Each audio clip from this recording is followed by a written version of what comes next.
એણે એક ખૂબ જ ખરાબ રીતના મને એવું કીધું કે ભાઈ તું લાઈફમાં કાંઈ નહીં કરી શકે. અને એ જ સેન્ટેન્સ ઉપરથી કદાચ મારી નાની મોટી લાઈફ બની ગઈ છે. નેક્સ્ટ આપણે ડાયરેક્ટ જમ્પ કરી આપણે અત્યારે કરંટ જે એડ્યુકેશન પોલિસી છે, મને તમારા રિવ્યૂ જોતા હતા. તમને શું લાગે છે, તમારા વિચારો શું છે એના માટે?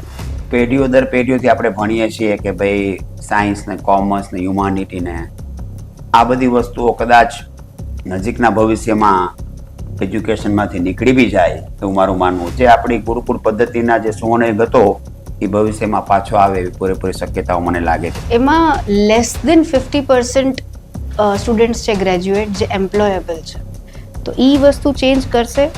ઘણા બધા ઇન્ડસ્ટ્રીયાલિસ્ટ અત્યારે એવું બી કહે છે કે અમને જે પ્રકારની ટેલેન્ટ જોઈ છે એવા ટેલેન્ટેડ માણસો મળતા નથી. સ્કૂલ છે, ઓકે, એ બીજું ઘર છે, પણ ઘર છે એ પાછી બીજી સ્કૂલ છે.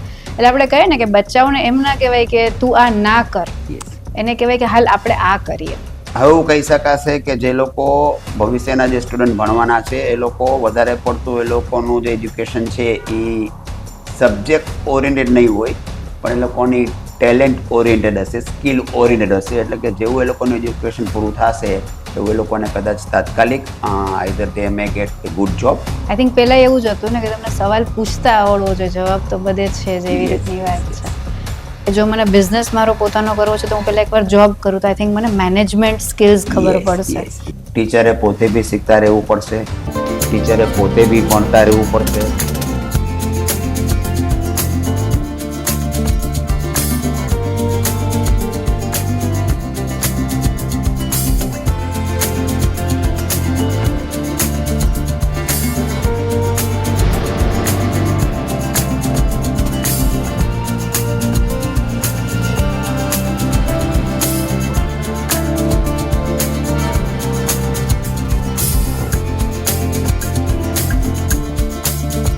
ધ નોબત શોમાં હું ચાર્વી માધવાણી, અને આજે આપણી સાથે ગેસ્ટ છે જેમને આમ તો કોઈ ઇન્ટ્રોડક્શનની જરૂર નથી, પણ જામનગરના એવા એડ્યુકેશનિસ્ટ, મોટિવેશનલ સ્પીકર અને મારા પણ મેન્ટર એવા Bharatesh Shah. Yes sir, welcome. Thank you ma'am. આપણે પોડકાસ્ટની શરૂઆત કરીએ તમારી સ્કૂલની વાત પહેલાં, તમારા સ્કૂલ ટાઈમથી. તમારો સ્કૂલ ટાઈમ કેવો હતો? કોઈ મેમરીઝ, કોઈ ઇન્સિડન્ટ્સ? ડેફિનેટલી થોડીક સારી મેમરી મને શેર કરવી ગમશે. શરૂઆતમાં જે એવરેજ સ્ટુડન્ટ જે રીતના ભણતા હોય એવો જ હું એક એવરેજ સ્ટુડન્ટ હતો, અથવા તો આપણે એમ બી કહી શકાય કે બિલો એવરેજ સ્ટુડન્ટ તરીકે બી ભણ્યો છું. અને આ જ બધી વસ્તુઓ લાઈફમાં ચાલુ રહી હતી. એકાદો નાનકડો મોડ ચેન્જ જેને કહી શકાય એની ડિરેક્ટલી વાત કરી દઉં તો હું જ્યારે 10th સ્ટાન્ડર્ડમાં હતો 1986માં, ત્યાં સુધી એવરેજ, બિલો એવરેજ, પણ બાય ગોડ્સ ગ્રેસ કંઈક મગજ સારું હતું એટલે લાસ્ટ મિનિટમાં પ્રિપરેશન કરી, લાસ્ટ ડેના પ્રિપરેશન કરી તો સારા નંબરમાં એક્ઝામ પાસ થઈ જતી હતી. લાઈફમાં કાંઈ કરવાનું ગોલ નહોતું 10th સ્ટાન્ડર્ડ સુધી. એક ઇન્સિડન્ટમાં એવું હતું કે ક્યાંક ને ક્યાંક my dad, he was not mentally stable, એટલે ઘરમાં એ વાતાવરણ બહુ સારું કહી શકાય એવું નહોતું. એક ઇન્સિડન્ટ, સારો ઇન્સિડન્ટ જેને કહું છું, મારો લાઈફ ચેન્જિંગ ઇન્સિડન્ટ છે, આપણી સાથે શેર કરું તો that happen in the month of October 1986. બહુ જ મારા નજીકના સગા, એણે એક ખૂબ જ ખરાબ રીતના મને એવું કીધું કે ભાઈ તું લાઈફમાં કાંઈ નહીં કરી શકે. વેરી બેડ હી ટોલ્ડ મી, ઇન્સલ્ટિંગ વે. અને that was the sentence touched somewhere, I don't know, but હવે it affect a lot on me. અને એ એક એવી વ્યક્તિએ કીધું હતું કે he was very close to me, અને એવી રીતના કીધું હતું કે બહુ ખરાબ રીતના કીધું હતું. એટલે એ સેન્ટેન્સથી, એ દિવસથી આઈ ચેન્જડ. અને ક્યાંક ને ક્યાંક પાછું હું કહું છું કે ભાઈ એ એક જાતનું અપમાન જ હતું મારી માટે, પણ એ અપમાન બી I have taken it very positively કે નહીં ભાઈ, મારા બહુ ક્લોઝ માણસો મને આવી રીતના કહે તો ભાઈ કંઈક મને કરવું જોઈએ. અને એ જ સેન્ટેન્સ ઉપરથી કદાચ મારી નાની મોટી લાઈફ બની ગઈ છે એવું મારું માનવું છે. 11th ઓનવર્ડ્સ 12થમાં ને એમાં અમારી કોમ્યુનિટીમાં હું ફર્સ્ટ હતો.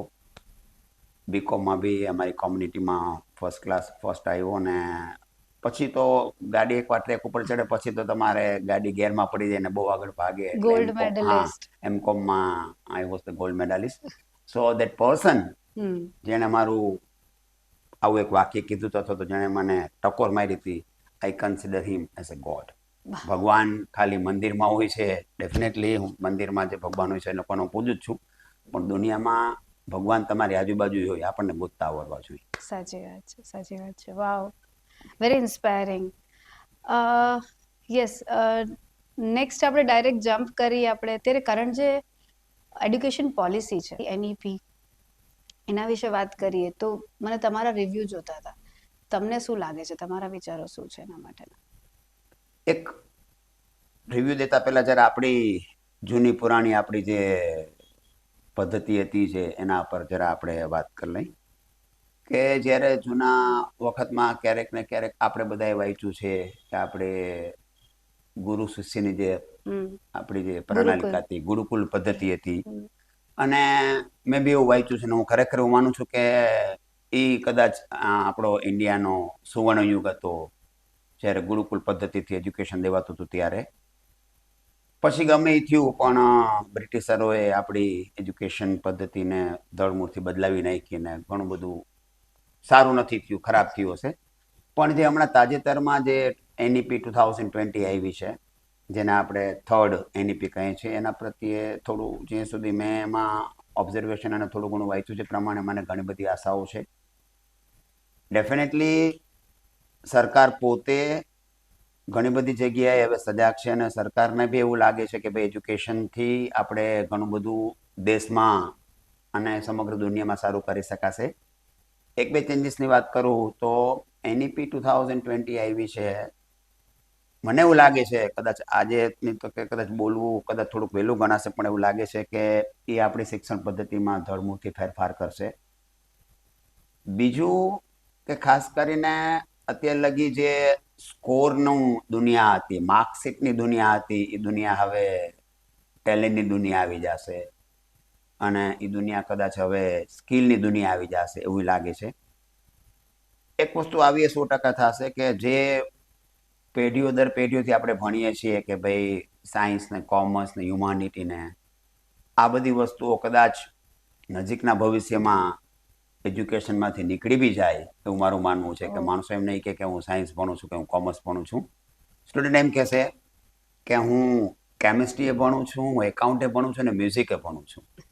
એટલે એવી એનઈપી એક એવું આવે છે, એવો ફેરફાર લઈને આવે છે કે જેમાં સ્ટુડન્ટ સેન્ટરમાં હશે અને સ્ટુડન્ટને પોતાને ગમતા વિષય સિલેક્ટ કરી શકશે, અને એને હું બહુ પોઝિટિવલી જોઉં છું. અને ક્યાંક ને ક્યાંક થોડુંક આપણું જે એજ્યુકેશન સિસ્ટમમાં થોડો ઘણો જે ભાર આવી ગયો છે છોકરા ઉપર, સ્ટુડન્ટ ઉપર, એ બી કદાચ એમાં ઘણો બધો અંશે હળવો થાય છે. એટલે ડેફિનેટલી જે આપણી ગુરુકુળ પદ્ધતિના જે સુવર્ણયુગ હતો એ ભવિષ્યમાં પાછો આવે એવી પૂરેપૂરી શક્યતાઓ મને લાગે છે જો એનઈપી પ્રમાણે આપણે આગળ વધશું તો. તો મતલબ હવે એવું નહીં કહેવાય કે હું કોમર્સ ભણી છું તો મને કોમર્સ એટલે મેથ્સ આવડે છે, સાયન્સ ભણી છું તો ખાલી લિમિટેડ પ્રોફેશન જ મારા માટે રહે, કમ્બાઈન થઈ જશે એવી રીતે? યસ. અમુક રિપોર્ટ્સ મેં જોયા, રિપોર્ટ્સમાં એવી રીતે આવે છે કે ઇન્ડિયન એડ્યુકેશન સિસ્ટમ એટલે અત્યાર સુધીની ઓબ્વિયસલી કે એમાં લેસ દેન 50% સ્ટુડન્ટ્સ છે ગ્રેજ્યુએટ જે એમ્પ્લોયેબલ છે. તો એ વસ્તુ ચેન્જ કરશે આપણે એનઈપી? થોડુંક ચેન્જ કરશે બેઝિકલી. હવે કઈ રીતના ચેન્જ કરશે એના આઈડિયા આપી દઉં છું કે બેઝિકલી ઘણા બધા ઇન્ડસ્ટ્રીયાલિસ્ટ અત્યારે એવું બી કહે છે કે અમને જે પ્રકારની ટેલેન્ટ જોઈ છે એવા ટેલેન્ટેડ માણસો મળતા નથી. અને સામે ઘણા બધા યંગસ્ટર એમ બી કહે છે કે ભાઈ we are graduate, we are post graduate, અમને જોબ મળતું નથી. એટલે જે બ્રિજ છે વચ્ચેનો જે બ્રિજ, એટલે આમાં એનઈપીમાં ખાસ કરીને વોકેશનલ એજ્યુકેશન ઉપર બહુ ભાર મૂકવામાં આવ્યો છે. બીજું જે ઇન્ટર્નશીપ જે છોકરાઓ બહુ એડવાન્સ એજ્યુકેશનમાં જે કરતા હોય છે એ બી એ લોકોએ 6, 7, 8 સ્ટાન્ડર્ડથી ચાલુ કરી દીધું છે. એટલે ખાસ કરીને એવું કહી શકાશે કે જે લોકો ભવિષ્યના જે સ્ટુડન્ટ ભણવાના છે એ લોકો વધારે પડતું એ લોકોનું જે એજ્યુકેશન છે એ સબ્જેક્ટ ઓરિએન્ટેડ નહીં હોય, પણ એ લોકોની ટેલેન્ટ ઓરિએન્ટેડ હશે, સ્કિલ ઓરિએન્ટેડ હશે. એટલે કે જેવું એ લોકોનું એજ્યુકેશન પૂરું થશે એવું એ લોકોને કદાચ તાત્કાલિક either they may get a good job અથવા તો પોતાના પગ ઉપર ઊભા રહી શકે એવું કંઈક એ લોકો એન્ટરપ્રેન્યોર બની શકશે તો પોતાનો બિઝનેસ સ્ટાર્ટ કરી શકશે એવું મારું માનવું છે. ઓહ ઓહ તો જે સોફ્ટ સ્કિલ્સ કે ઈ એલાબરેટ કરશો થોડું? સોફ્ટ સ્કિલ્સમાં ઈ જ આવશે, કમ્યુનિકેશન? યસ, ડેફિનેટલી સોફ્ટ સ્કિલનો જ અત્યારે જમાનો ચાલે છે ડેફિનેટલી. એટલે એનઈપીમાં જે સોફ્ટ સ્કિલ આપણે કહેશી, કોમ્યુનિકેશન કહેશે અથવા તો એની સૌથી એમાં એ પહેલાં આવશે લેંગ્વેજ આવશે. એટલે એ લેંગ્વેજ ઉપર ઘણું બધું ઇમ્પોર્ટન્સ આપે છે. અને હું પોતે પર્સનલી એવું માનું છું કે ભાઈ કોઈ બી સ્ટુડન્ટ કદાચ કોઈ સબ્જેક્ટમાં થોડોક વીક હોય અથવા તો નબળો હોય, મે બી સબ્જેક્ટ એનો મેથ્સ હોય, સાયન્સ હોય, એકાઉન્ટ્સ હોય કે જે હોય, પણ એ સબ્જેક્ટમાં એ વીક નથી તો એ ક્યાંક ને ક્યાંક લેંગ્વેજમાં એ થોડો વીક હોય છે. અને લેંગ્વેજમાં આપણે અત્યાર સુધી થોડુંક ફોકસ ઓછું રહ્યું છે આપણા લોકોનું. એટલે એનઈપીમાં લેંગ્વેજ ઉપર પૂરેપૂરું ફોકસ કર્યું છે. અમુક ગ્રેડ સુધી એનઈપીમાં એ લોકો એવું કહે છે કે તમે સ્ટુડન્ટને એની રિજનલ લેંગ્વેજમાં બી ભણાવો. એટલે જો એકવાર લેંગ્વેજ જ સ્ટુડન્ટની સુધરી જશે તો ડેફિનેટલી કોમ્યુનિકેશન અને સોફ્ટ સ્કિલ છે એ બધી વસ્તુઓમાં ગ્રોથ અને ડેવલપમેન્ટ સ્ટુડન્ટનું 100% થશે. હા, એ મને બહુ ઇમ્પોર્ટન્ટ લાગે કે પોતાની માતૃભાષા આપણે જે કહે કે મને એકવાર તમે ત્રિકોણ ભણાવી દો કે ત્રિકોણનું લોજિક શું છે કે એના માટેની શું રિક્વાયરમેન્ટ છે, પછી ત્રિકોણને ટ્રાયંગલ કહેવાશે એ હું શીખી શકીશ. માની લો મારે એબ્રોડ જોબ કરવી છે કે કાંઈ છે તો એ થઈ શકશે. બીજી વધારાની વાત કરું તો કદાચ આખા વર્લ્ડમાં લાસ્ટ 50 યર્સમાં જેટલા ચેન્જીસ નથી થયા એટલા ચેન્જીસ લાસ્ટ 5 યર્સમાં થઈ ગયા છે. પછી એજ્યુકેશન હોય કે બીજું કોઈ સેક્ટર હોય. અને લાસ્ટ 5 યર્સમાં જેટલા ચેન્જીસ નથી થયા એટલા લાસ્ટ 1 યરમાં થઈ ગયા છે ચેન્જીસ મારા માનવા પ્રમાણે. હવે પછીના ભવિષ્યમાં 5 વર્ષમાં જે ચેન્જીસ થવાના છે એવું મને લાગે છે કે એ ચેન્જીસ એવા આવશે કે જેને 99% લોકોએ એક્સપેક્ટ નથી કર્યા. એટલે ખાસ કરીને અત્યારના જે સ્ટુડન્ટ છે આપણે એને એવા ચેન્જીસની સામે એ લોકો સેફલી રમી શકે, સેફલી એ લોકો પોતાને સ્ટ્રોંગ બનાવી શકે એવી વાત છે.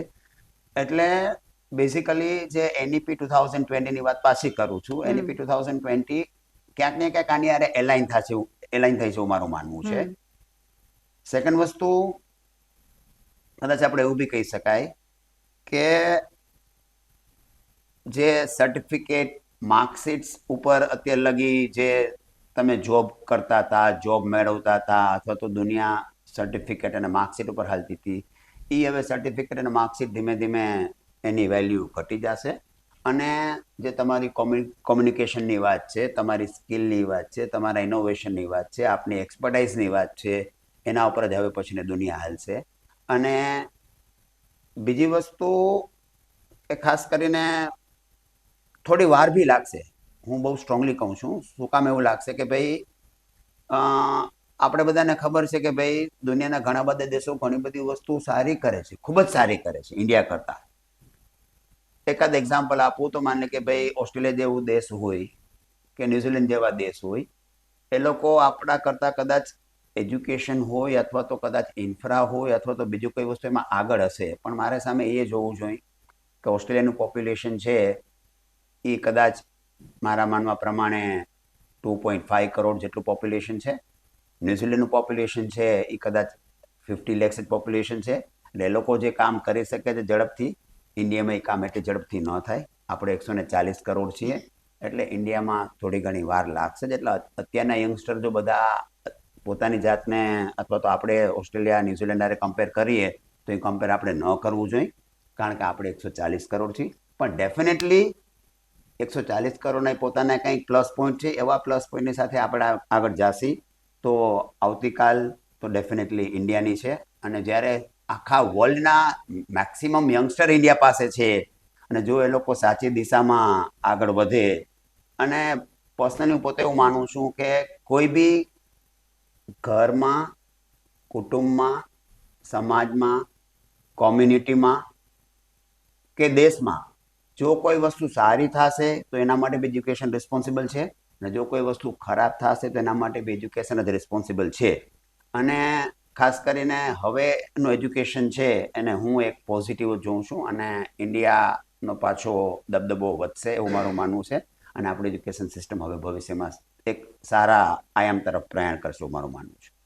ટ્રાન્ઝિશનની જ વાત થાય છે તો સર તમારું કોચિંગ ક્લાસ તો હતું આટલા વર્ષથી, હું તમારી અંડર ભણેલી છું, તો એમાંથી પછી સ્કૂલ તરફ ગયા, એમાં શું હતું? મતલબ એમની પાછળ કંઈક તો સ્ટોરી હશે.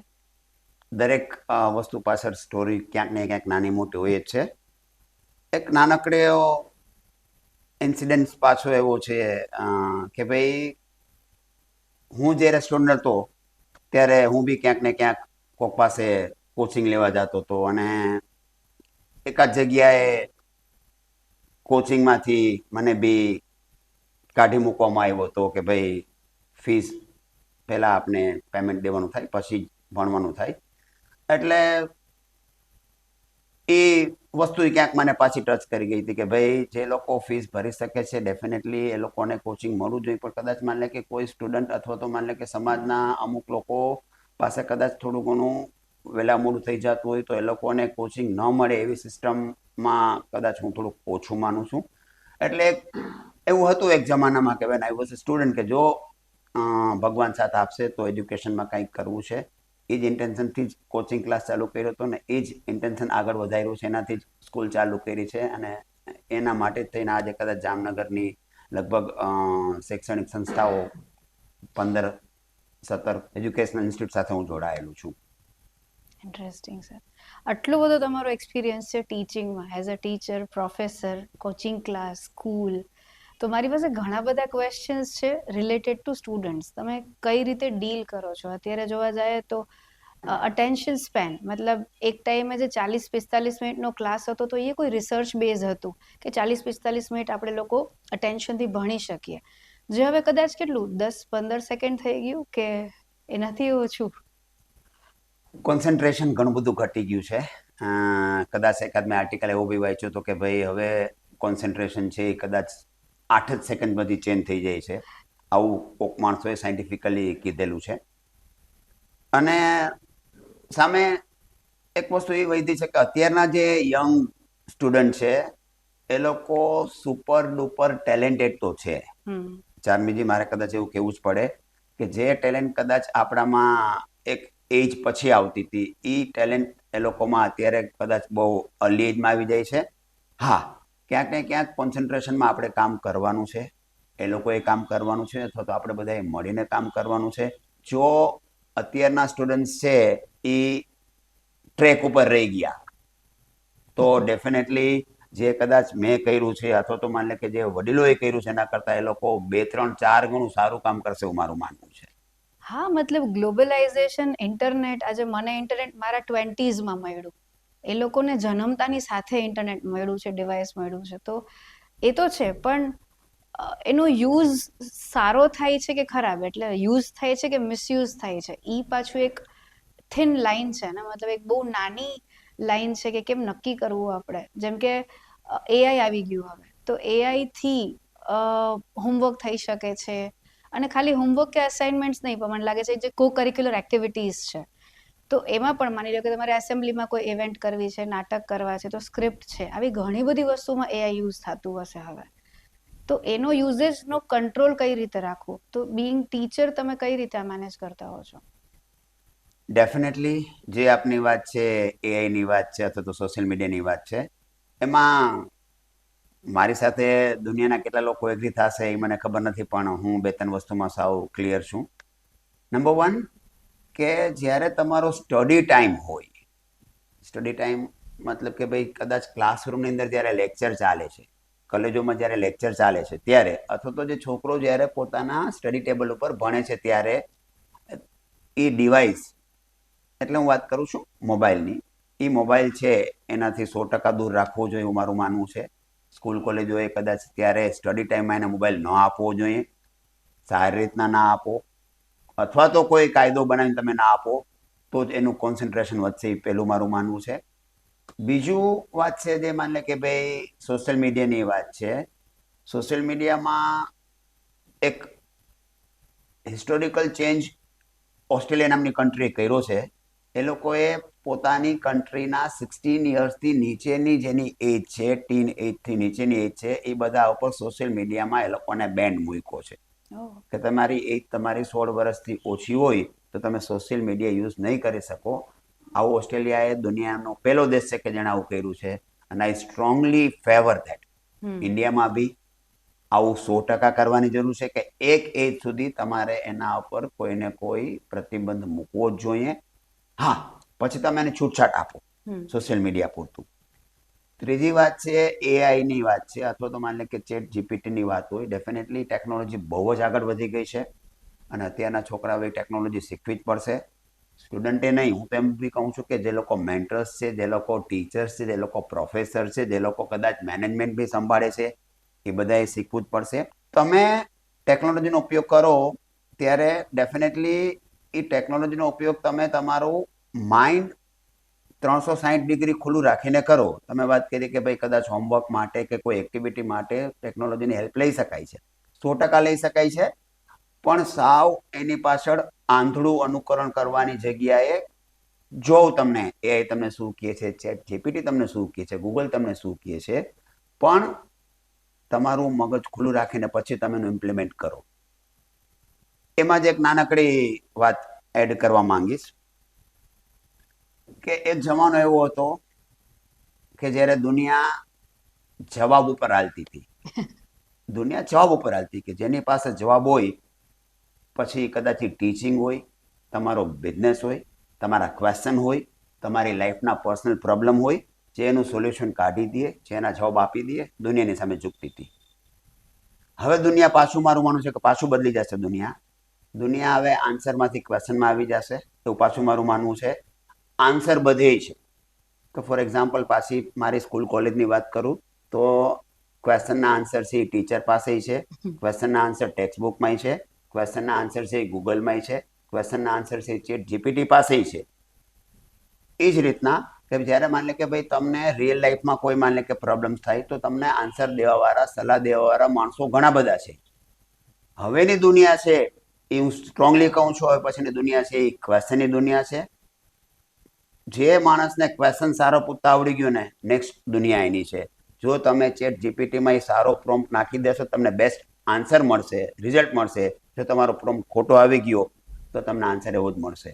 એટલે હવે કોઈ બી પેરેન્ટ્સ હોય અથવા તો માની લે કે કોઈ બી ટીચર હોય, એ લોકોએ સ્ટુડન્ટને ક્વેશ્ચન પૂછવા માટે પ્રોત્સાહિત કરવાના છે. કોઈ સ્ટુડન્ટ ક્વેશ્ચન પૂછતું હોય તો એને બેસાડી નથી દેવાનો, એને પહેલા બિરદાવો.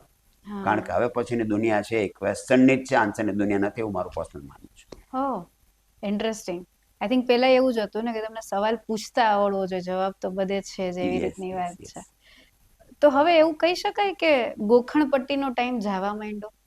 ગોખણપટ્ટી કરશો તો નહીં રહી શકાય? જવા માંડ્યો નહીં મેડમ, આઈ લો ગયો છે, માની લ્યો તો. એવું કહી શકાય ને? Yes yes yes. Yes. Okay sir, એક ક્વિક ક્વેશ્ચન.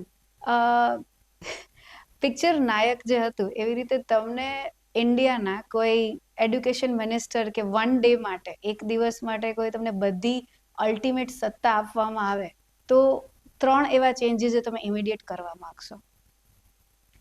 Good question. 3 ચેન્જીસમાં ફર્સ્ટ એકાદો ક્વેશ્ચન કદાચ હું એવું કહીશ, બધી જગ્યાએ from peon to prime minister, talent should get the chance. જે માણસ ટેલેન્ટેડ એને ચાન્સ મળવો જોઈએ. પછી માની લે કે તમારી નાના નાની પોસ્ટ હોય કે ઉપરની પોસ્ટ હોય. નંબર 2 કે ઘણી બધી જગ્યાએ હજી આપણે ઇન્ડિયામાં ક્યાંક ને ક્યાંક કોમ્યુનિટી પ્રમાણે, ક્યાંક ને ક્યાંક માની લે કે ભાઈ આપણે પર્સન પ્રમાણે દુનિયા ચાલે છે. કદાચ મારું માનવું એવું છે કે ભાઈ જે સ્ટાન્ડર્ડ રૂલ્સ હોવા જોઈએ અથવા તો જે સ્ટાન્ડર્ડ ગાઈડલાઇન્સ હોવી જોઈએ એ કોઈ કોમ્યુનિટી બેઝ ના હોવી જોઈએ. એ ગાઈડલાઇન્સ છે એક હ્યુમન બિઈંગને ધ્યાનમાં રાખીને હોવી જોઈએ. એટલે એવા બી ચેન્જીસ આપણે કરવા જોઈએ કે ભાઈ it should be for the human being, not for any caste, not for any specific person.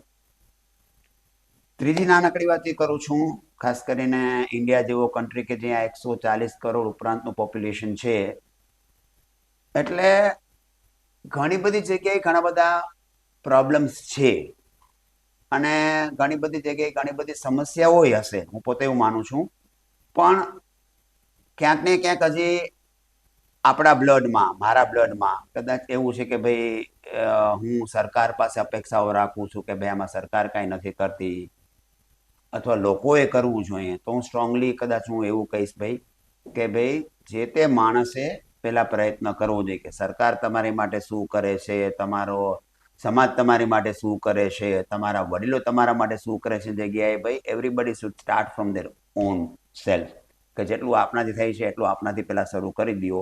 હવે જો એમાં 140 કરોડ લોકો જો ભેગા પ્રયત્ન કરે તો ડેફિનેટલી પાછું કહું છું કે કોઈ દુનિયાના કોઈ દેશની તાકાત નથી કે ઇન્ડિયાને બીટ કરી શકે. એટલે આવા 3 સજેશન હું સ્ટ્રોંગલી કહું છું. લાસ્ટ સજેશન એ પાછું છે કે ભાઈ આપણે આપણા પ્રયત્ન કરીએ. I should not wait, we should not wait for anybody to start anything. Charity begins at home. Yes, perfect.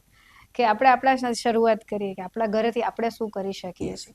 Yes, તો આ નોટમાં જ આપણે આગળ જઈએ તો પેરેન્ટ્સ માટેના તમારા, કેમ કે બાળક મને લાગે છે 30-40% ટીચર સાથે રહેતું હશે, વધારે તો એના મા બાપ સાથે રહે છે, વીકેન્ડમાં એ પેરેન્ટ્સ સાથે રહે છે. તો પેરેન્ટ્સને કોઈ મેસેજ આપવો હોય, કેમ કે અત્યારે એક્ઝામનું સ્ટ્રેસ એટલું લે છે, હજી એડ્યુકેશન પોલિસી કદાચ બદલતી હશે એના પેસમાં, પણ મને લાગે છે કે પેરેન્ટ્સ બહુ વધારે કોન્શિયસ થઈ ગયા છે અને બચ્ચાઓને બહુ એન્શિયસ કરે છે કે ના ભાઈ ગ્રેડ લઈ આવવા પડશે, માર્ક્સ લઈ આવવું પડશે. હજી મેન્ટાલિટી એટલી ચેન્જ મને તો નથી દેખાતી, તમને વધારે ખબર હશે. તો પેરેન્ટ્સ માટે કઈ મેસેજ કે એ લોકોને સ્ટ્રેસ ન દેવો અથવા તો સ્ટ્રેસ દેવો, શું કરવું? યસ, પહેલી વસ્તુ કદાચ મને એવી કેવી ગમશે કે અત્યારે કોઈ બી પેરેન્ટ્સ અને એના ચાઇલ્ડ વચ્ચે એક જનરેશનનો ગેપ નથી. એક જનરેશનનો ગેપ નથી, હું પાછું કહું છું. It's a around 3 to 4 generation gap. એટલે એવું કેવું છે કે અત્યારે જનરેશન છે એ એવરી 3-4 યર્સમાં ચેન્જ થઈ જાય છે. એટલે કોઈ પેરેન્ટ્સ એમ માનતું હોય કે મારે ને મારી ચાઇલ્ડની વચ્ચે એક જ જનરેશન ગેપ છે, તો એ પેરેન્ટ્સનું માનવું ભૂલ ભરેલું છે. આપ અને આપના બચ્ચાની વચ્ચે એટલીસ્ટ 3-4 જનરેશનનો ગેપ છે, પેલું આપ સમજી લો એઝ અ પેરેન્ટ્સ. સેકન્ડ વસ્તુ કે ક્યાંક ને ક્યાંક હજી પેરેન્ટ્સના એક્સપેક્ટેશન અથવા તો કદાચ સ્ટુડન્ટ જે મેથડ છે એ હજી એલાઇન નથી થતી એવું મારું માનવું છે. એલાઇન ન થવા પાછળનું પાછું એક કારણ એ જ છે કે આવું બધું કદાચ આપણે સાંભળ્યું છે કે ભાઈ સ્કૂલ છે એ સ્ટુડન્ટ માટેનું બીજું ઘર છે. આ બધું સાંભળ્યું છે ને આવું ખરેખર એવી સ્કૂલ જ હોવી જોઈએ કે જ્યાં સ્ટુડન્ટ પોતાનું હોમ જેવું એટમોસ્ફિયર, વાતાવરણ ફીલ કરે. એવી સ્કૂલ છે એ ડેફિનેટલી સારું કરી શકે. તો પેરેન્ટ્સ સામે જ્યારે પેરેન્ટ્સ એવી અપેક્ષા રાખતું હોય ને એવી અપેક્ષા સાચી જ છે કે સ્કૂલ આપનું બીજું ઘર હોય, એવી સ્કૂલો છે એ સારી સ્કૂલ ગણાય. તો સામે પેરેન્ટ્સે બી એ સમજવું જોઈએ કે આપનું ઘર છે એ બી સ્ટુડન્ટ માટે બીજી સ્કૂલ છે. એટલે આપના ઘરમાંથી જે વસ્તુઓ કરવામાં આવશે, શીખવાડવામાં આવશે, ઓબ્ઝર્વેશન કરવામાં આવશે, એ સ્ટુડન્ટ શીખે જ છે. એટલે આજના પેરેન્ટ્સ, આજના ફ્રેન્ડ્સ, આજના કુટુંબીજનો, આજનો સભ્ય સમાજ, કોમ્યુનિટી, સમાજ આટલું સ્વીકારી લ્યો કે ભાઈ સ્ટુડન્ટ છે એ માત્ર સ્કૂલે જ નથી શીખતો, સ્ટુડન્ટ છે એ તમારામાંથી બી શીખે છે. એટલે જો આપણે એ રીતના વળી જાય બધા કે ના ના અત્યારના સ્ટુડન્ટ છે એ ખૂબ જ કીન ઓબ્ઝર્વર છે. હવે જો આપણે બધા આટલી જ વાત સમજી લેશે કે એ ખાલી સ્કૂલે 5 કલાક નથી ભણતો, 5 કલાક શીખતો નથી, એ 24 કલાક શીખે છે, સારું શીખે છે અને ખરાબે શીખે છે. તો ઘરે બી આપણે એને સારું વાતાવરણ આપીએ સ્ટુડન્ટને, સમાજમાં બી કદાચ આપણે એને સારું વાતાવરણ આપીએ તો કોઈ સારી હેબિટ ડેવલપ કરવાનો પ્રયત્ન કરીએ. એનું ફ્રેન્ડ સર્કલ હોય, કુટુંબીજનો હોય, કે તમે એને એક સારું વાતાવરણ આપી દેશો ઘરમાં, સમાજમાં, તો ડેફિનેટલી સ્કૂલો તો એનો પ્રયત્ન કરવાના જ છે. તો જે પેરેન્ટ્સને જે જોઈએ છીએ એ અને સ્ટુડન્ટે જે કરવું છે એ બેનો તાલમેલ સાધવો છે એ જરાય અઘરો નથી, સાવ સહેલો છે. વેરી ઇન્ટરેસ્ટિંગ કે સ્કૂલ છે, ઓકે, એ બીજું ઘર છે, પણ ઘર છે એ પાછી બીજી સ્કૂલ છે. એટલે આપણે કહીએ ને કે બચ્ચાઓને એમ ના કહેવાય કે તું આ ના કર, એને કહેવાય કે હાલ આપણે આ કરીએ. એટલે ઘરમાં તમે કામમાં કેટલી હેલ્પ લો છો એની, એ બધી વસ્તુઓ કેટલી મેટર કરે. યસ સર, તો તમારો આટલા વર્ષનો એક્સપિરિયન્સ છે, તો હવે સ્ટુડન્ટ અને ટીચર એ લોકોને તમે શું મેસેજ આપવા માંગશો? સ્ટુડન્ટ માટે કદાચ અને ટીચર માટે વાત કરતા પહેલા એક નાનકડા કનેક્શનની વાત કરું છું કે ભૂલવું હોય એ કોઈ પણ વ્યક્તિ માટે નેચરલ હોય, કુદરતી હોય, પણ તમારે કોઈ વસ્તુ યાદ રાખવાની છે ને એ હંમેશા આર્ટિફિશિયલ હોય છે, કૃત્રિમ હોય છે. ફિર બી હું જેટલા લોકોને મળ્યું છું અથવા સમાજના કોઈ બી લોકો કે જેની એજ કદાચ 20 યર્સ છે, એજ્યુકેશન પૂરું કર્યું છે, અથવા તો જેની એજ છે દાદાની એજ છે કે 90 યર્સ છે, આ બધા લોકોને પોતાના એક બે ફેવરિટ ટીચરના નામ તો યાદ છે જ, એ નથી ભૂલાય.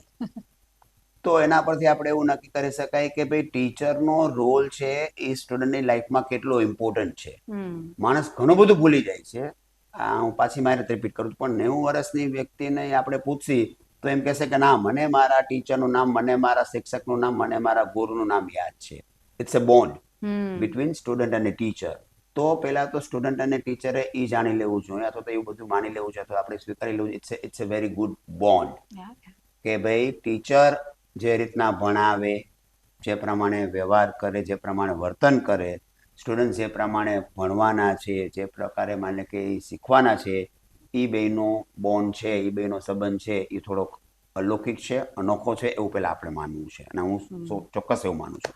યસ, ટીચર માટે કદાચ મને એ કહેવાનું છે કે ભાઈ એક જમાનામાં એવું કહેવાતું કે ભાઈ ટીચર છે એ પોતાના બ્લેક બોર્ડ અને ચોકસ્ટિકથી ઓળખાતા હતા. હવે એની જગ્યાએ કદાચ એવું મારે કહેવું પડશે કે હવે ટીચર છે એ પોતાના સ્કિલને લીધે ઓળખાશે, પોતાના જ્ઞાનને લીધે ઓળખાશે. એટલે ટીચર માટે બી લાઈફ લોંગ લર્નિંગ અત્યારે કમ્પલસરી થઈ ગયું છે. ટીચરે પોતે બી શીખતા રહેવું પડશે, ટીચરે પોતે બી ભણતા રહેવું પડશે, ટીચરે પોતે બી કદાચ આઈટીની કોઈ ટેકનિક્સ છે, ચેટ જીપીટી છે, એઆઈ છે, અથવા તો ટેકનોલોજી છે, અથવા તો એજ્યુકેશન છે, અથવા તો પોતાનો સબ્જેક્ટ છે, એમાં સતત અને સતત છે એણે શીખતું રહેવું પડશે. કારણ કે હવેના સ્ટુડન્ટ છે એ વન વેમાં ભણશે એવું તમે માનતા નહીં. ટીચર એ તો તમને હવે બે ચાર આડાવડા ક્વેશ્ચન બી પૂછશે ને બે ચાર એવા બી ક્વેશ્ચન પૂછશે કે જેનું કદાચ જ્ઞાન છે એને ક્યાંયથી નથી મળતું. એટલે teacher should be well prepared. હવે એ લોકોએ ભણવું પડશે. સ્ટુડન્ટ્સની વાત કરી દઉં તો ડેફિનેટલી એક એવું કહેવું પડશે કે ભાઈ હવેના સ્ટુડન્ટ માટે ભણવું એટલું ટ્રેડિશનલ ને એટલું સહેલું નથી કે જે કદાચ આજથી 10-20 વર્ષ પહેલા હતું. એકાદ એક્ઝામ્પલ આપીને સમજાવું છું કે સપોઝ માની લે કે ભાઈ આજથી 10 વર્ષ પહેલા 10મું ધોરણ કે 12મું ધોરણ સ્ટુડન્ટ પાસ કરી લે, પછી એની પાસે 2, 3, 4, 5, 6 સ્કોપ હતા. Commerce, science, arts, engineering, medical, CA જેવા. અત્યારના સ્ટુડન્ટ પાસે 10th સ્ટાન્ડર્ડ અથવા તો 12th સ્ટાન્ડર્ડ પછી હજારો સ્કોપ છે, હજારો કેરિયરના ઓપ્શન્સ છે. એટલે એણે કયો કેરિયરનો ઓપ્શન સિલેક્ટ કરવાનો છે, કઈ રીતના આગળ વધવાનું છે, લોટ ઓફ ઓપ્શન્સ છે. એટલે એના માટે બી હવે ભણવું, ખાસ કરીને એડવાન્સ ભણવાનું છે, જે એને માટે પોતાની કેરિયર નક્કી કરવાનું જે સિલેક્શન છે, ઇટ્સ વેરી ટફ. એમાં એને ધ્યાન રાખવાનું છે. સેકન્ડ વસ્તુ, જે ઘણા બધા સ્ટુડન્ટ છે વેલ ડિટરમાઇન્ડ હોય છે. એના માટે એક નાનકડી એડવાઇસ મને કદાચ આપવી ગમશે. એ એડવાઇસ એ છે કે બેઝિકલી કદાચ જો કોઈ સ્ટુડન્ટ એવું માનતો હોય કે ભાઈ મને ભવિષ્યમાં સારો જોબ કરવો છે, સારી નોકરી કરવી છે, અથવા તો ઘણા બધા સ્ટુડન્ટ છે એ વેલ પ્રિપેર્ડ છે કે મારે તો મોટો થઈને એક એન્ટરપ્રેન્યોર એટલે કે બિઝનેસમેન બનવું છે. આવા સ્ટુડન્ટો માટે એક સ્ટ્રોંગ મારી એડવાઇસ એ છે કે જો તમારે ભવિષ્યમાં બિઝનેસમેન, એન્ટરપ્રેન્યોર બનવું હોય તો તમે તમારો બિઝનેસ ચાલુ કરો એની પહેલાં ડેફિનેટલી કોઈ જગ્યાએ 6-12 મહિના જોબ કરજો. એવું કહું છું કે તમારો બિઝનેસ ચાલુ કરતા પહેલા 6-12 મહિના ક્યાંક જોબ કરશો તો જ એક સફળ બિઝનેસમેન બની શકશો. જે લોકોને સારું જોબ લેવું છે, ઘણા બધા સ્ટુડન્ટ અત્યારે સારી જોબ કરે છે અને એ લોકોને હેન્ડસમ સેલેરી બી મળે છે, સર્વિસ બી એ લોકોની કદાચ સારી હોય છે. એ લોકોને બી મારી એક સ્ટ્રોંગ રિક્વેસ્ટ એ છે કે તમારી ડ્રીમ જોબ અથવા તમને એક સારામાં સારી જોબ લેતા પહેલા આપ નાનો મોટો ક્યાંક 6-12 મહિના પૂરતો બિઝનેસ કરજો. ભલે કદાચ એમાં આપના ફેમિલીના 25-50 હજાર રૂપિયા એમાં બગડે, પણ એ સ્ટ્રોંગલી છે કે તમે એક નાનકડો બિઝનેસ પહેલા કરજો, પછી આપની ડ્રીમ જોબ જોઈન કરશો તો you can understand employer very well. તો બેય વસ્તુ આવી ગઈ ને કે જો મને બિઝનેસ મારો પોતાનો કરવો છે તો હું પહેલા એકવાર જોબ કરું તો આઈ થિંક મને મેનેજમેન્ટ સ્કિલ્સ ખબર યસ પડશે યસ કે હું કોર્પોરેટમાં કે ક્યાંય જોબ કરીશ તો મને ટીમ વર્ક અને મેનેજમેન્ટ સમજાશે. અને બીજું પણ તમે એવું કીધું કે જો મારે જોબ કરવી હોય તો ક્યાંક નાનકડો બિઝનેસ કરું. અગેન ઇટ્સ અ બોન્ડ કે ભાઈ તો તમારો એક જે તમારું સેકન્ડ બોન્ડ છે કે તમે બિઝનેસ ચાલુ કર્યો તો there are people are working with you. તમારા જે એમ્પ્લોઈઝ તમને બરાબર સમજી શકશો. અને જો તમે કદાચ માને કે ક્યાંય જોબ કરો તો તમારી પર કોઈ રિપોર્ટિંગ ઓથોરિટી હશે. બિઝનેસમેન આપની પર બેઠો છે એને આપ બરાબર સમજી શકશો. એટલે બધી હાયરાર્કીમાં એકવાર કામ કરી લો યસ બેસિકલી. એટલે જ કદાચ ઇન્ટર્નશિપ અમુક જગ્યાએ હવે આવી ગયું છે. બધા કોર્સિસમાં નથી આવે છે. પણ હા એટલે જ ઇન્ટર્નશિપનું ઇમ્પોર્ટન્સ છે. વાવ ઇન્ટરેસ્ટિંગ. ઓકે નેક્સ્ટ સ્ટુડન્ટને અને પેરેન્ટ્સને બધા માટે આમ તો તમે કોઈ ઇન્સ્પિરેશનલ મૂવીઝ કે કોઈ ડોક્યુમેન્ટરી કે કંઈ પણ સજેસ્ટ કરશો? ડેફિનેટલી પેરેન્ટ્સ તો ઘણા બધા ચૂઝી હોય છે અને ઘણા બધા સારા મૂવી જોતા જ હોય છે.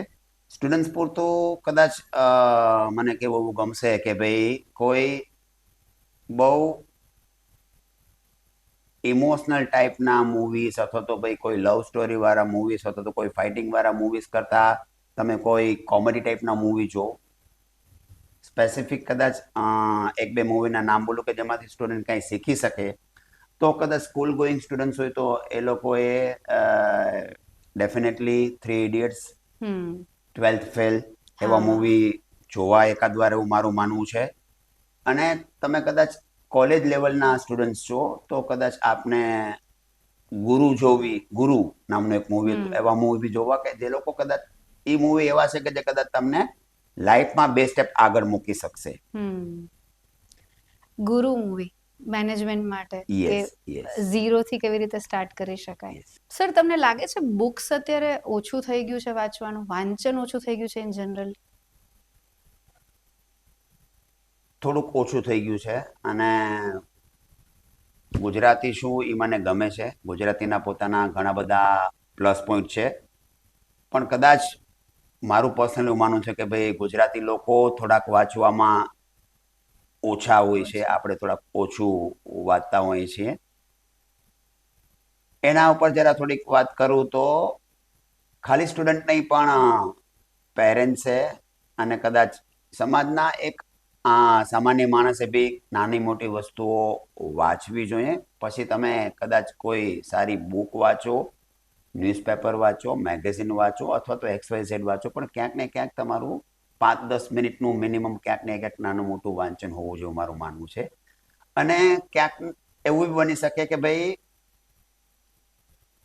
બુક તમારો બેસ્ટ ફ્રેન્ડ બી બની શકે જો તમે બુક્સમાં વ્યવસ્થિત માની કે વાંચો અને એ વાંચનારે ક્યાંક ને ક્યાંક માની કે આપ કનેક્ટ થઈ જાઓ તો ઘણી બધી બુક્સ એવી છે કે જે તમને એવી વસ્તુઓ શીખવાડી શકે છે કે જે વસ્તુઓ કદાચ રિયલ ટીચર અથવા તો રિયલ વર્લ્ડમાં કદાચ એ નથી શીખવા મળતું અને ઘણા બધા સોલ્યુશન બી મળી શકે છે.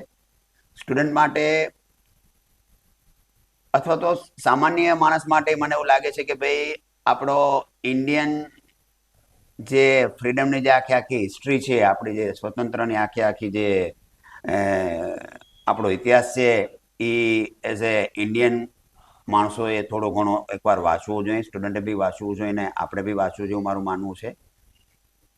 કંઈક સારી બુક્સ વાંચવી હોય તો 2-3 બુક્સના કદાચ નામ બોલું છું. એનાથી સારી બુક્સ બી હોઈ શકે છે.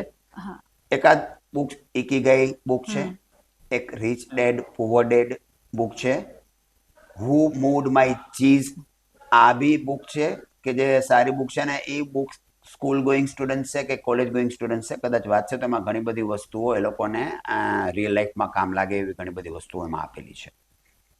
હા બુક્સ એ તો છે જ કે ઘણીવાર મારું કોઈ બેસ્ટ ફ્રેન્ડ હોય કે મારા મોમ ડેડ હોય, ભાઈ હોય, ફેમિલી હોય કે ફ્રેન્ડ્સ હોય, ક્યાંક કંઈક ટૂંકું પડશે અથવા તો કોઈ નહીં હોય ને ત્યારે મને લાગે છે બુક્સ હંમેશા હશે. મારા માટે પણ એવો એક ટાઈમ આવેલો લાઈફમાં લો ફેઝ ચાલતો હતો અને બધું હતું અને ત્યારે મેં એવું એક રેઝોલ્યુશન લઈ લીધું હતું જે ન્યૂ યર રેઝોલ્યુશન હોય કે દર મહિને એક બુક વાંચવી.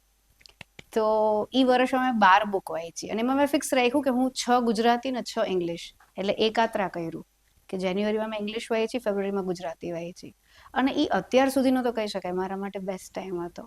તો ઘણી બુક્સ વાંચેલી ત્યારે એનાથી આપણે વાત કરીએ તો સ્ટુડન્ટ માટે તમારો એક્સપિરિયન્સ કેવો છે અત્યાર સુધીનો? અત્યાર સુધી તમે આટલા લોકોને ભણાવ્યા, આટલો તમારો એક્સપિરિયન્સ છે ટીચિંગ માટેનો, તો તમને લાગે છે મેન્ટલ હેલ્થમાં થોડું અત્યારે વધી ગયો છે પ્રોબ્લેમ ટેકનોલોજી આવતા, કે ઇન જનરલ મને લાગે છે આપણી જનરેશનમાં, અમારી જેમ જનરેશન હવે આગળ આવતી જાય છે, ટોલરન્સ લેવલ ઓછો થઈ ગયો છે? ઓછો નહીં, કદાચ મને એવું કહેવું પડશે કે ખૂબ જ ઓછો થઈ ગયો છે. અત્યારના સ્ટુડન્ટમાં અથવા તો સામાન્ય માણસમાં બી કદાચ સ્ટ્રેસ, ટેન્શન જેવી વસ્તુઓ તમને ક્યાંક ડગલે ને પગલે દેખાશે. એના માટે બધાએ ભેગા જ પ્રયત્ન કરવા જોઈએ. પણ હવે ક્યાંક ને ક્યાંક મને એવું લાગે છે કે ભાઈ તમે બેટર ના બની શકો, તમે બેસ્ટ ના બની શકો, પણ કોઈ સ્ટુડન્ટ કે કોઈ સામાન્ય માણસ છે એ ડિફરન્ટ તો બની શકે. એકાદ એક્ઝામ્પલ આપીને વાત કરું કે ભાઈ શું કામ સ્ટ્રેસ અને શું કામ ટેન્શન ઇન્ડિયામાં નહીં, સ્ટુડન્ટમાં નહીં, પણ એક્રોસ ધ વર્લ્ડ વધતા જાય છે? કારણ કે ક્યાંક ને ક્યાંક આપણે પોતે ખુશ નથી, હેપી નથી. હેપીનેસનું લેવલ ઘણું બધું ઘટતું જાય છે. મેં એમાં થોડો ઘણો અભ્યાસ કર્યો છે એટલે કદાચ વાત કરું છું કે ભાઈ આપણે ભલે ગમે એટલા દાવા કરીએ કે ભાઈ અમે હેપી છીએ અને અમે સૌથી સુખી છીએ, હેપીનેસ બી દુનિયામાં માપી શકાય છે. અને મને એવું લાગતું હતું કે ના ના ભાઈ ઇન્ડિયા તો કદાચ હેપીનેસમાં દુનિયામાં બહુ આગળ હશે, પણ સોરી ટુ સે કે ભાઈ આપણે દુનિયાના પહેલા 1, 2, 3 નથી, દુનિયાના પહેલા 10 નથી. હેપીનેસમાં ઇન્ડિયાનો નંબર છે એ વર્લ્ડ લેવલે એરાઉન્ડ 130+ આવે છે ક્યાંક, એટલા આપણે પાછળ છીએ. એટલે જો તમે ખુશ રહી ગયા તો ડેફિનેટલી તમારું સ્ટ્રેસ લેવલ અને ડેફિનેટલી તમારું ટેન્શન છે એ ઘટવાનું જ છે. જો કદાચ વડીલોને યાદ હશે કે એક જમાનામાં એવું હતું કે ભાઈ સવારે 10 વાગતા હતા ત્યારે કંઈક સાયરન વાગતું હતું, આખા જામનગરમાં સંભળાતું હતું સાયરન. કદાચ મને કોઈ પૂછે કે એક જ સજેશન હેપીનેસ માટે, તો એમ કહીશ કે ભાઈ એક સ્પેસિફિક ટાઈમમાં આખા વર્લ્ડમાં એક આવો એલાર્મ સાયરન વાગવું જોઈએ. એ સાયરન અથવા તો એ બેલ છે એને આપણે હેપીનેસ બેલ જેવું નામ દેવું જોઈએ. અને એના એ જ્યારે બેલ વાગે પછી આખી દુનિયાના લોકોએ, આખા ઇન્ડિયાના લોકોએ કે આખા જામનગરના લોકોએ 2 મિનિટ માટે કે 3 મિનિટ માટે પોતાનું કામ, પોતાનો ધંધો, પોતાનું જોબ, પોતાનું ભણવાનું બધું મૂકી દેવાનું. 3 મિનિટ માટે એ લોકોએ પોતાની ઈચ્છા થાય કરવાનું. એ લોકોએ ડાન્સ કરવાના 3 મિનિટ માટે, ડાન્સને ગમતા તો લોકોએ ગાવાનું, ડાન્સ અને ગાવાનું, સિંગિંગ બે ના ગમતું તો લોકોએ રાડો પાડવાની, આ ત્રણેય ના ગમતું તો લોકોએ ખડખડાટ હસવાનું. This is the only way what I can suggest કે ભાઈ તમે તમારામાં રહ્યો અને દિવસમાં તમે જો 3 મિનિટ તમે તમારા બની ગયા અને બેફામ બની ગયા તો સ્ટ્રેસ લેવલ અને ટેન્શન લેવલ ઘટાડવું છે એ આપના હાથમાં જ છે. ઇન્ટરેસ્ટિંગ. લાફિંગ બેલ કહી શકાય. યસ, લાફિંગ બેલ કહી શકો, હેપીનેસ બેલ કહી શકો. હેપીનેસ બેલ કહી શકાય. Yes, interesting sir. ઓકે. અને એમાં એક નાનકડી વસ્તુ એડ કરી દઉં છું કે આવો હેપીનેસ બેલ છે અને આવો જ એક વોટર બેલ એ અમે અમારી સ્કૂલમાં, રાધિકા એડ્યુકેટ સ્કૂલમાં અમે ચાલુ કર્યું છે. એટલે એક બેલ વગાડી ત્યારે સ્ટુડન્ટને જે કરવું એ કરવાની છૂટ. 2 મિનિટ પૂરતું એ લોકોને ડાન્સ કરવો છે, એ લોકોએ શાઉટિંગ કરવું છે, એ લોકોને સિંગિંગ કરવું છે, જે કરવું છે. અને એક એવો વોટર બેલ રાખ્યો છે કે ત્યારે ત્યાંના સ્ટુડન્ટ છે એ ક્યારેક પાણી પીવાનું ભૂલી જાય છે, તો કમ્પલસરી બેલ વાગે ત્યારે બધાએ પાણી પીવા. અમે આના ઉપર થોડો ઘણો એક્સપેરિમેન્ટ કર્યો છે અને ક્યાંક ને ક્યાંક અમને એના સારા રિઝલ્ટ બી મળ્યા છે. Interesting. Okay sir, very interesting conversation it was. મજા આવી તમારી સાથે અને મળતા રહેશું આપણે ફરીથી. Okay, thank you. Thank you to you and your team. Thank you sir.